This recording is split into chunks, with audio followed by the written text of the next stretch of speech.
안녕하십니까. JTV 저녁 뉴스입니다. 오리 가공업체 성실농산 계열의 농장인 전남 고흥 오리농장에서 추가로 AI가 발생해 전북에 있는 성실 계열 농장 7곳에 대해 일시 이동 중지 명령이 내려졌습니다. 농림축산식품부는 전북 7곳 등 호남권 성실농산 계열 농장 41곳에 대해 내일 정오까지 이동 중지 명령을 내리고 일제 소독을 지시했습니다. 전라북도는 이 기간에 점검반을 구성해 이동 중지 명령 이행과 일제 소독 여부를 점검하기로 했습니다. 지난 2009년부터 공사에 들어간 군산 고군산군도 연결도로가 내일 전면 개통됩니다.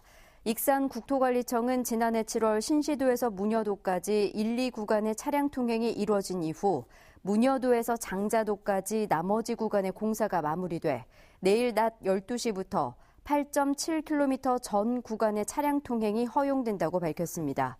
군산시는 주차장 부족으로 극심한 교통 혼잡을 빚을 우려가 커 당분간 차량 총량제를 실시해 출입 차량을 통제할 방침입니다.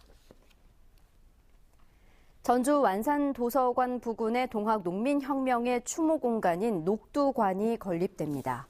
전주시는 23억 원을 들여 내년부터 공사에 들어가 6월까지 녹두관을 건립할 계획이라고 밝혔습니다. 녹두관에는 전주 역사박물관에 안치되고 있는 동학농민군 지도자의 유골이 안장되며 동학혁명과 관련된 기록물이 전시될 예정입니다.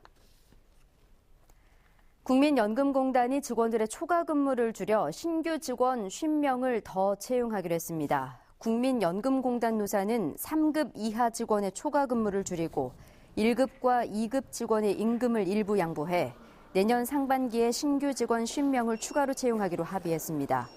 국민연금공단은 이 같은 일자리 나누기가 전국 공공기관 가운데 최초의 사례라고 밝혔습니다. 완주군이 전국에서 기업하기 가장 좋은 여건을 갖춘 것으로 꼽혔습니다. 대한상공회의소가 전국 지방자치단체의 규제 환경과 기업의 만족도를 조사한 결과 기업의 경제활동 친화성 평가에서 완주군이 전국 1위를 차지했습니다. 남원시는 같은 부문에서 완주군에 이어 전국 2위를 기록했습니다. 중학교 학생들이 학교 축제 수익금과 모금 활동을 벌여 교내에 작은 소녀의 평화상을 건립했습니다. 고산중학교 학생들은 지난 10월 학교 축제 먹거리 장터에서 발생한 수익금의 활용 방안을 논의한 결과 평화의 소녀상을 세우기로 하고 고산 장날 벌인 모금 활동에 성금을 더해 학교의 소녀상을 세웠습니다.